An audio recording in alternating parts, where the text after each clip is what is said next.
एक आदमी अपनी गाड़ी से उतरकर एरोप्लेन की तरफ भागा दौड़ा जा रहा था। उसे डर था कि उसका प्लेन मिस न हो जाए। वो भागा भागा प्लेन तक पहुंचा और जल्दी जल्दी प्लेन में चढ़ गया। उसने अपनी सीट ली और बैठ गया। उसे किसी कार्यक्रम में जाना था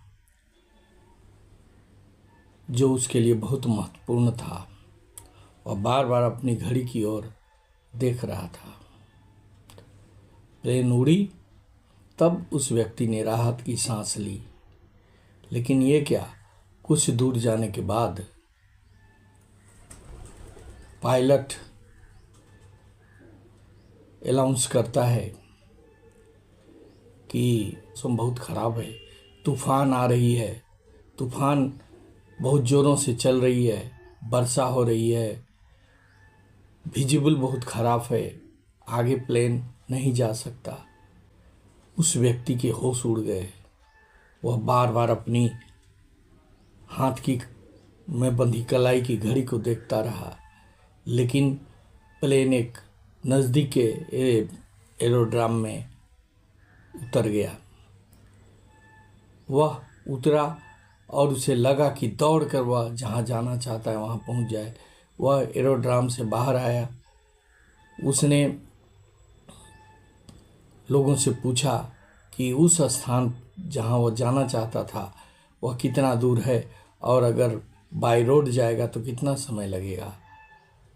लोगों ने बताया कि 2-3 घंटे में वह उस स्थान पर पहुंच जाएगा।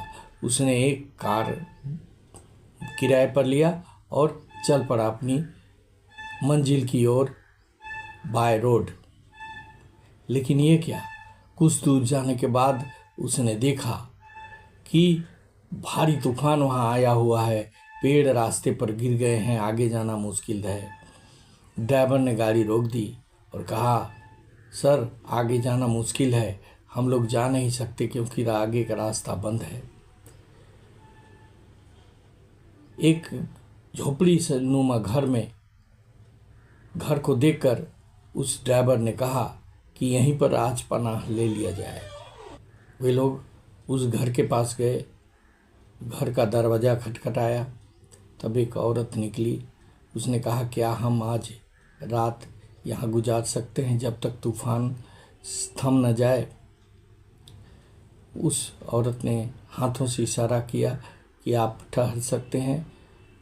ड्राइवर तो गाड़ी में ही रहा। वह व्यक्ति जिसको जल्दबाजी में जाना था, उसका नाम डॉक्टर राय था।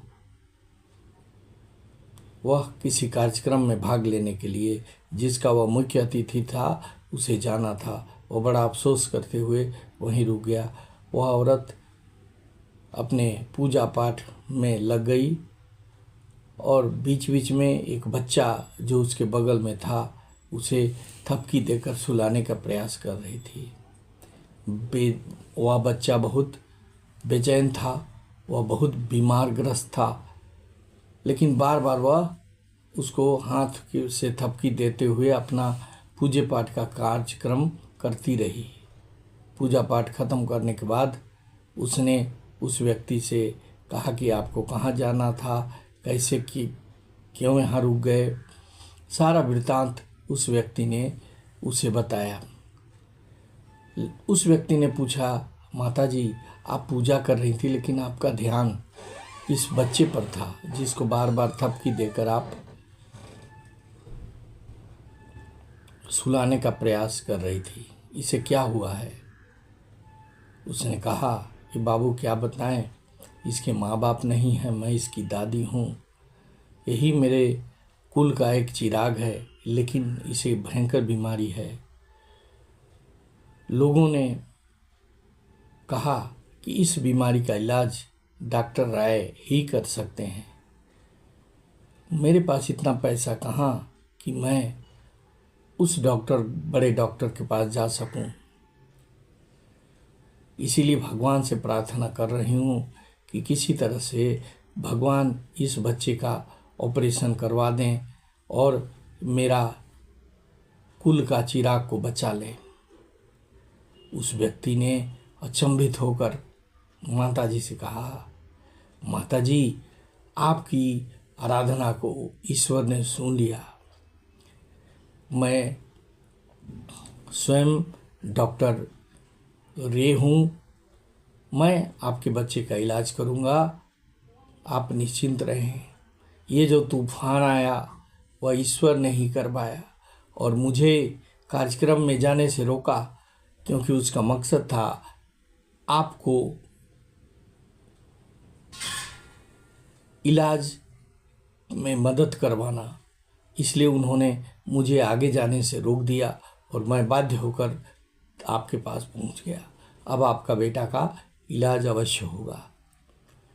भाइयों, इस कहानी से हमें ये शिक्षा मिलती है कि अगर हम दिल से भगवान को अपनी मुसीबतों को बताएं, कहें, तो किसी न किसी तरह से वो हमारा मदद अवश्य करेंगे और हमारा प्रॉब्लम सोल्व हो जाएगा।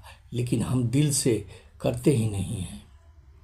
लेकिन इतना ही नहीं, सिर्फ हम दिल से भगवान को ही न पुकारें, बल्कि हम अपने कर्म को करते रहें, क्योंकि भगवान ने कहा है कि कर्म करना तुम्हारा काम है, फल की चिंता तुम मत करो।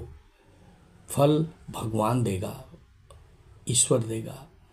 अगर आप विद्यार्थी हैं, आप पढ़ाई करते हैं, तो मन लगाकर पढ़िए, खूब ध्यान लगाकर पढ़िए और ध्यान से परीक्षा दीजिए। क्या पास करेंगे, क्या फेल करेंगे, उसकी चिंता ईश्वर पर छोड़ दीजिए। कोई व्यापारी हैं तो अपने व्यापार को अच्छी तरह से करें और क्या मुनाफा, क्या घाटा, क्या होगा, यह सब ईश्वर पर छोड़ दीजिए और भगवान से कहिए कि भगवान वही करना जो मेरे लिए सबसे अच्छा हो, क्योंकि क्या होगा हम नहीं जानते, लेकिन वो ऊपर वाला सब कुछ जान रहा है। क्या हमारे लिए सही है, क्या हमारे लिए गलत है। आइए, हमें ईश्वर पर विश्वास करना चाहिए और कर्तव्यपरायण होना चाहिए। अपने कार्य को अच्छा से अच्छा करना चाहिए। हर कार्य में हमें अपना 100% देना चाहिए, बाकी ईश्वर पर छोड़ देना चाहिए। वह हमारे मदद के लिए, हमारे सफलता के लिए अवश्य खड़े हैं। यह हमें विश्वास रखना चाहिए, तो किसी भी हालत में कोई भी मुसीबत से हम पार हो सकते हैं। आशा करता हूँ यह कथा आपको अच्छा लगा होगा। यह भी आशा करता हूँ कि आप इस वीडियो को ज़्यादा से ज़्यादा शेयर करेंगे, ज़्यादा से ज़्यादा लाइक करेंगे और सब्सक्राइब करेंगे। धन्यवाद। जय हिंद।